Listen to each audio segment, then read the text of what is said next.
दोस्तों, जब भी हम स्पेस एक्सप्लोरेशन के बारे में सोचते हैं तो हमारे दिमाग की सोच को मानो नए पंख लग जाते हैं। स्पेस एक्सप्लोरेशन मानव इतिहास का एक बहुत ही अहम हिस्सा है जो हमेशा हमारे दिमाग में ये सवाल पैदा करता है कि क्या हम इस ब्रह्मांड में अकेले हैं, और हैं भी तो क्यों, और नहीं भी तो क्यों आज तक हमें ये नहीं पता चला कि एलियंस कहाँ हैं। इंटरनेट वर्ल्ड में एलियन से जुड़े इतने सारे एविडेंसेस होने के बावजूद भी दुनिया भर की गवर्नमेंट्स और स्पेस एजेंसीज हमें ये मानने और सोचने पर मजबूर करती है कि एलियंस अर्थ पर है ही नहीं। और जैसे कि हमने पेंटागन की ये वीडियोस को तो देखा ही ना हो, और एरिया 51 और अमेरिकन गवर्नमेंट्स तो एलियन को लेके ऐसे ही बदनाम है। और जब भी न्यूज इंटरव्यू में किसी अमेरिकन लीडर से एलियन से जुड़ा हुआ सवाल पूछा जाता है तो जवाब कुछ ऐसा मिलता है।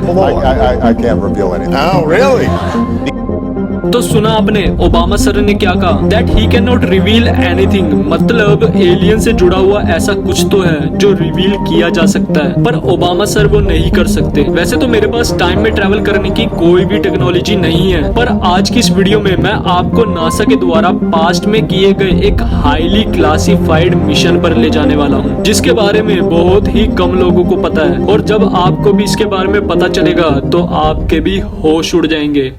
जब भी आप स्पेस एक्सप्लोरेशन और खासकर एलियंस के बारे में सोचते हो तो आपके दिमाग में किस स्पेस एजेंसी का नाम सबसे पहले आता है? एएसए, बीएसए, नासा या फिर ISRO? Of course NASA. NASA दुनिया की सबसे बड़ी और सबसे एडवांस स्पेस एजेंसीज में से एक है, और जब दुनिया के बाकी देशों की स्पेस एजेंसीज ठीक से सेटल भी नहीं हुई थी, तब से नासा ने स्पेस को एक्सप्लोर करना और एस्ट्रोनॉट्स को चांद पर भेजने की तैयारी करना शुरू कर दिया था। नासा का सबसे पुरानी और एडवांस स्पेस एजेंसी होने का फायदा अमेरिकन गवर्नमेंट और नासा दोनों को ही मिला, जिसका मतलब ये है कि अगर एलियंस के अर्थ पर होने का कोई भी एविडेंस था तो वो सबसे पहले नासा को ही मिला होगा, जिसे उन्होंने अमेरिकन गवर्नमेंट के साथ शेयर किया होगा, क्योंकि नासा एक गवर्नमेंट एजेंसी है। And that is the reason कि अमेरिका में कोई भी प्रेसिडेंट बने, उन्हें एलियन से रिलेटेड हाईली क्लासिफाइड इंफॉर्मेशन की जानकारी होती ही है। अब वो चाहे ट्रम्प ही क्यों ना हो, जो कि एक प्रेस मीटिंग में एलियंस और रशिया से रिलेटेड हाईली क्लासिफाइड इंफॉर्मेशन को रिवील ही कर बैठते।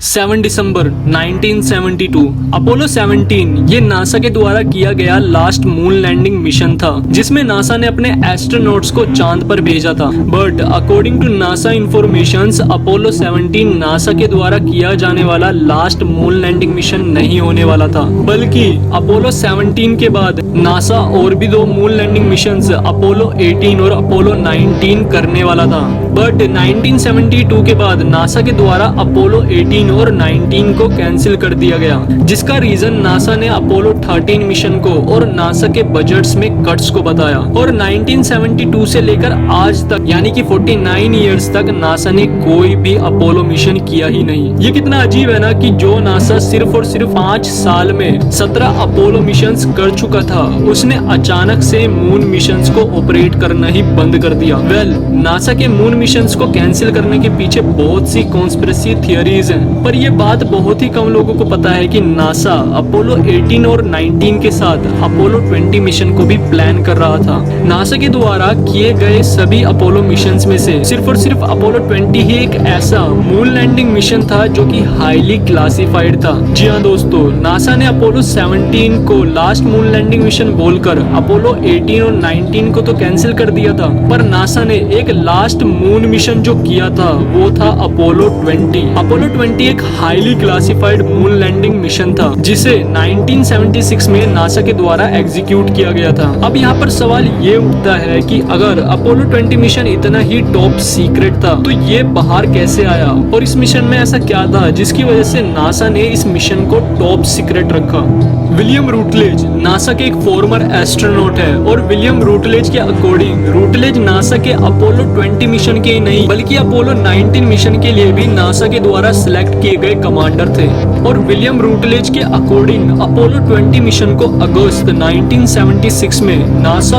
और सोवियत यूनियन के द्वारा जॉइंटली मिलकर वेंडनबर्ग एयरफोर्स बेस से लॉन्च किया गया था, जिसमें विलियम रूटलेज के मिशन मेंबर्स थे अमेरिका से लियोनस स्नाइडर और Soviet cosmonaut Alexei Leonov. Apollo 20 mission का एम मून की फेयर साइड गायोट कार्टर पर लैंड कर मून की उस साइड को एक्सप्लोर करने का था। और विलियम रूटलेज के अनुसार जब वो वो गायोट कार्टर को एक्सप्लोर कर रहे थे और उस टाइम जो उन्होंने देखा उसने उनके होश उड़ा दिए। विलियम रूटलेज के अकॉर्डिंग मून की वो साइड एशियंट लूनर सिविलाइजेशन का बेस हुआ करती थी और वहाँ पर रूटलेज और लियोना को एशियंट लूनर सिविलाइजेशन के अवशेष भी मिले, including the body of aliens जो कि हाइबरनेटिंग स्टेट में थी। रूटलेज ने यह भी कहा कि वे अध्ययन के लिए कलाकृतियों को वापस पृथ्वी पर लाए, जिसमें एक हाइबरनेटिंग फीमेल एलियन बॉडी भी शामिल थी। रूटलेज ने अपोलो 20 मिशन की सीक्रेट इंफॉर्मेशन को पहले तो online video streaming platform and then YouTube और इसके बाद इस बुक के through and then finally May 23, 2007 में एक इटालियन यूएफओलॉजिस्ट लूका स्कैंटनबर्लो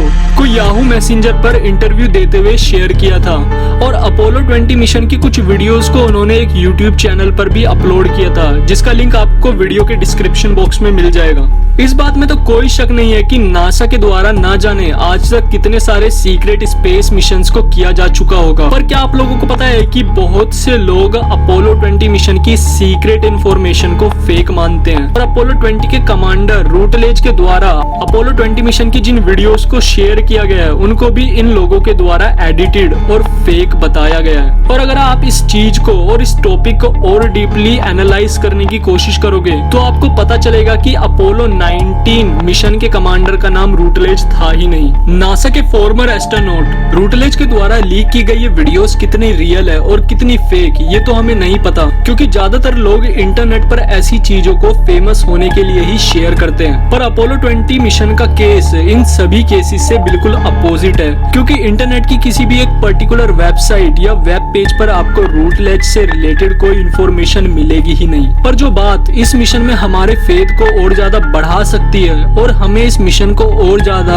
रियलिस्टिक मानने पर मजबूर कर सकती है, वो है अपोलो 20 के दौरान अर्थ पर लाए गए एशियंट लूनर सिविलाइजेशन के एविडेंसेस, जिनमें सबसे ज्यादा इंपॉर्टेंट एविडेंस है ये लीव्स ऑफ कैलीग्राफी, जो कि मैजेस्टिक 12 के लीक्ड डॉक्यूमेंट्स में शामिल कैलीग्राफी डॉक्यूमेंट से मैच करते हैं। जिन लोगों को नहीं पता मैं बता दूं, majestic 12 scientist, military leaders and government officials की एक सीक्रेट कमेटी है, जिसे 1947 में US president Harry S Trueman के द्वारा एलियन स्पेसक्राफ्ट की रिकवरी और इन्वेस्टिगेशन के लिए बनाया गया था। और क्या आप लोगों को पता है कि मैजेस्टिक 12 के इन्हीं लीक्ड डॉक्यूमेंट्स को अपने इंटरव्यू में मेंशन किया था रूटलेज ने। और अब जो बात मैं आप लोगों को बताने जा रहा हूँ उसको सुनकर आप लोग भी बिल्कुल चौंक जाओगे। मून से मिले कैलीग्राफी डॉक्यूमेंट्स का एक पार्ट काफी हद तक संस्कृत यानी कि हमारे अर्थ की एशियंट और सबसे ओल्डेस्ट लैंग्वेज से मैच करता है। अपोलो 20 मिशन कितना फेक और कितना रियल है इस बारे में मैं और आप जैसे आम लोग तो कभी नहीं जान पाएंगे। हम सिर्फ और सिर्फ कुछ फैक्ट्स और रिसर्च के बेसिस पर ही इन सब चीजों को जज कर सकते हैं और इन सब चीजों के बारे में बात कर सकते हैं, क्योंकि जब भी एलियंस का जिक्र आता है तो उस इंसिडेंट से रिलेटेड या तो लोगों को गायब कर दिया जाता है या फिर उनसे रिलेटेड डॉक्यूमेंट्स को। अपोलो 20 की ये इन्फॉर्मेशन ट्रू भी हो सकती है और फेक भी हो सकती है, पर एक जो एडिशनल इन्फॉर्मेशन मैं यहाँ पर ऐड करना चाहूंगा वो ये है कि जब अपोलो 11 यानी कि पहला मून लैंडिंग मिशन किया गया था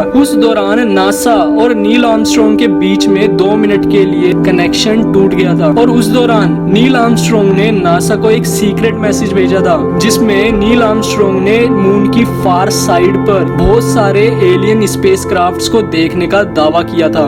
जो कि कहीं ना कहीं रूटलेज की भी स्टेटमेंट्स को सपोर्ट करता है। अगर आप लोगों को भी ये वीडियो पसंद आई हो तो वीडियो को लाइक और चैनल को सब्सक्राइब करना ना भूलें।